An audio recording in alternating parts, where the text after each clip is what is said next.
Here are some of the worst investments made by the rich and famous. Number 9. NFL Player Group.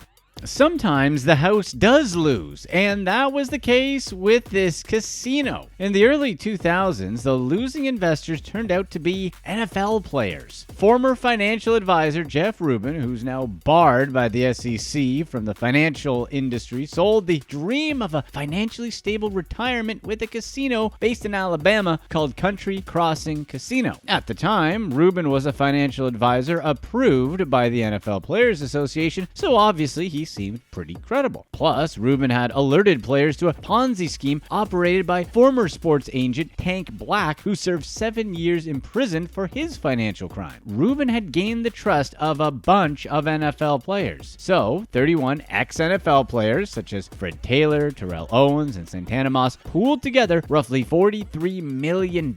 They had hopes that the casino would be generating annual revenues of at least $100 million. That never came to be. The casino did open. It had close to 1,700 electronic bingo machines, making it one of the biggest bingo halls in Alabama. But barely 2 weeks after it kicked off operations in 2010, Country Crossings was raided and subsequently shut down by state authority. Turned out that the legality of the bingo machines wasn't exactly clear. Jeff Rubin probably didn't do the due diligence because he was lured by the $500,000 for the players he brought in, as well as the 4% stake in the casino by the casino project admins. The Alabama governor at the time, Bob Riley, convinced the Supreme Court that the bingo machines were indeed in violation of the state law. And that was pretty much the end of the ex-NFL player's $43 million investment.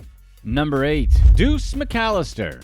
The deuce was loose when it came to time on the football field, but not so much in the field of business. McAllister had been involved in endless court battles with Nissan Motors from his time as a Nissan car dealer. The first sign of trouble came to light in 2009 when Nissan sued Deuce for failing to make payments and exceeding credit limits. Deuce's dealership was operating in Chapter 11 bankruptcy, so Nissan had begun removing cars from his dealerships. Shortly in the same year, Deuce went ahead and filed for Chapter 7 bankruptcy, effectively closing down for good. But Deuce wouldn't take the losses lying down. He later filed a countersuit, claiming Nissan did not do much to help his venture. Basically, Deuce argued that he was a young ex-professional athlete without any knowledge of selling cars. He accused Nissan of failing to warn him that the dealership simply wasn't viable in the area where he owned his 2 dealerships. At the time of Nissan's civil suit, Deuce owed almost $7 million to Nissan, with most of it sitting on his dealership lot. In 2012, Deuce and Nissan reached a confidential deal, bringing an end to Nissan's $1.5 million lawsuit. Number 7. Julius Erving. In Dr. J's 16-season career, he's won 3 scoring titles, 4 MVP awards, and is just a legendary NBA player. After retirement from the league, he had his eyes on another dream: golf. Apparently, he had already wanted to develop golf courses around the world. In 2006, that dream seemed like it could be a reality. When an opportunity popped up, Dr. J was told about a golf course for sale by a friend. That place was the Heritage Golf Club in Atlanta, which Dr. J had hoped to turn into a nice positive cash flow. But it wasn't to be. For starters, when Dr. J bought the golf course for $11 million, the previous owner's mortgage on the property was already in default. The cash flow was negative at the time of the sale. The owner was just desperately trying to get out of the property. Dr. J went on to take over the $75,000 a month to run the golf course. From day one of ownership, Dr. J was burning through cash. But Dr. J didn't have experience running the course, and membership never rose. He never ended up turning a profit. When he finally had enough and sold the golf course, Dr. J lost an estimated $5 million. Number 6. Nicolas Cage. At the height of his acting career, Nicolas Cage was earning as much as $40 million per year. Forbes even listed him as one of the highest paid actors of all time. His total fortune from acting mounted to an estimated $150 million. But Cage doesn't have anywhere close to that today, mainly because of his habit of buying really expensive stuff that other people don't want. For example, there was the Shah of Iran's Lambo, some big luxury yachts, and a few exotic pets. nuts. But real estate was by far the biggest problem he had in losing money. At one time, he owned 15 properties across the US and Europe. That included a $25 million waterfront home in Newport Beach, California, a $15.7 million estate in Newport, Rhode Island, and an $8.5 million property in Las Vegas. Then there were the two castles in Europe for $2.3 and $10 million, a $3 million island in the Bahamas, and the haunted La Laurie mansion in New Orleans for $3.4 million. Just imagine the property taxes and the upkeep expenses. Unfortunately for Cage, he borrowed to buy his properties, and unluckily for him, they never appreciated the way he wanted them to. Lenders soon came a-calling, and a good deal of his properties ended up in foreclosure auctions, with many of them bringing in much less than what he paid. For example, his Bel Air mansion sold for just $10.4 million. Cage had bought it for $35 million. That's a loss of $25 million in one property alone. It's estimated that Nicolas Cage has easily lost over $100 million. Number 5. Lenny Dykstra. Here's another athlete who could not get his money right with life after the game. Unlike his time in baseball, Dykstra found his time in business not going so well. Dykstra played it up that he had made a ton of money after his baseball career was over by trading on his own and reinvesting the money in various businesses. However, it was revealed that it was just a bunch of things made up by Dykstra. One of his supposed ventures was called the Players Club. This was supposed to be an all-in-one venture that marketed financial advice as well as tailored service such as private jet charters, all targeting professional athletes. But everything was a ruse. He wasn't behind on bills connected to the venture, from rent for the office to employee wages. He was also accused of credit card fraud and writing bad bounce checks. And in 2005, during the height of his lies, he bought Wayne Gretzky's mansion in Thousand Oaks, California for $17.5 million. Dykstra had bought the mansion to flip and put most of it on credit. But with Dykstra's financial troubles growing, he could not keep up with the loan payments. He ended up losing the mansion in foreclosure. The property went through several hands, and in 2018, it was back in Gretzky's ownership again. He paid $13.5 million for it. In 2020, he put it on the market again for a whopping $22.9 million. Dykstra had claimed a net worth of roughly $58 million in 2008 to ESPN. Obviously, that was not true. He filed for Chapter 11 bankruptcy in July 2009. He showed less than $50,000 in assets against somewhere between $10 million to $50 million in liabilities. Dykstra blamed his downfall on him trying to flip the Gretzky mansion. Number 4. The Carters.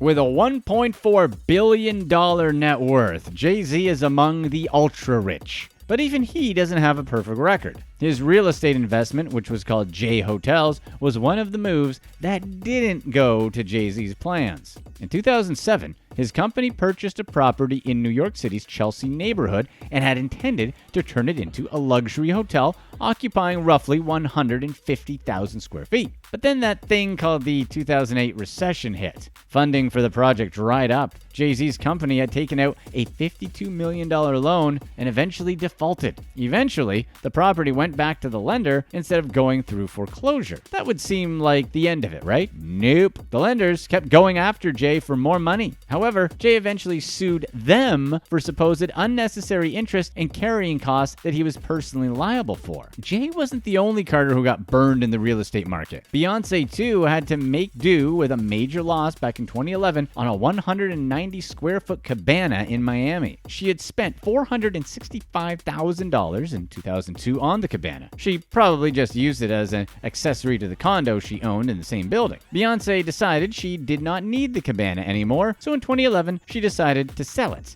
However, she had to sell for just $110,000, way less than what she had bought it for. Don't worry, at that time, Beyonce was worth $300 million, and her net worth for sure has gone up since then.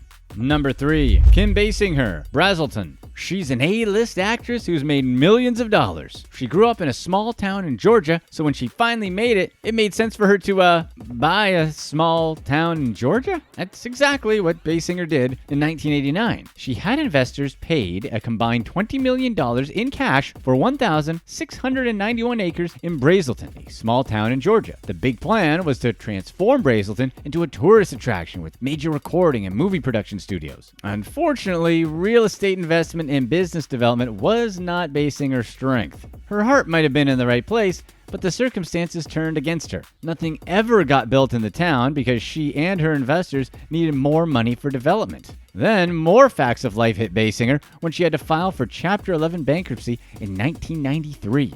Basinger and her group eventually sold off ownership of the town for just $4.3 million in 1995. Number 2. Michael Jackson.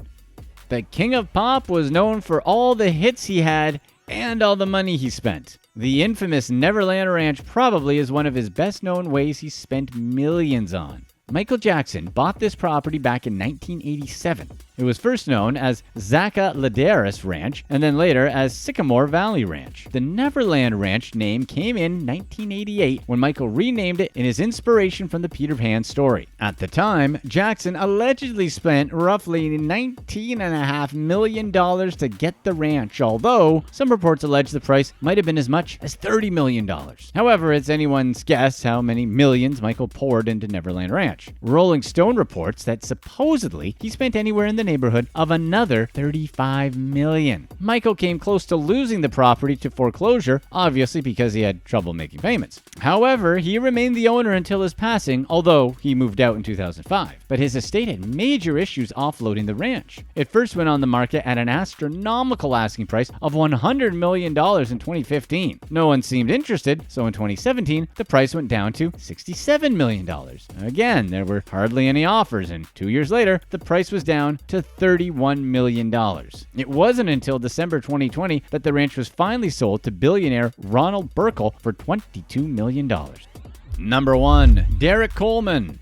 Coleman was selected first overall by the New Jersey Nets back in the 1990 NBA draft. And at the end of his rookie season, he won NBA's Rookie of the Year. He went on to have a decent career where he made roughly $91 million.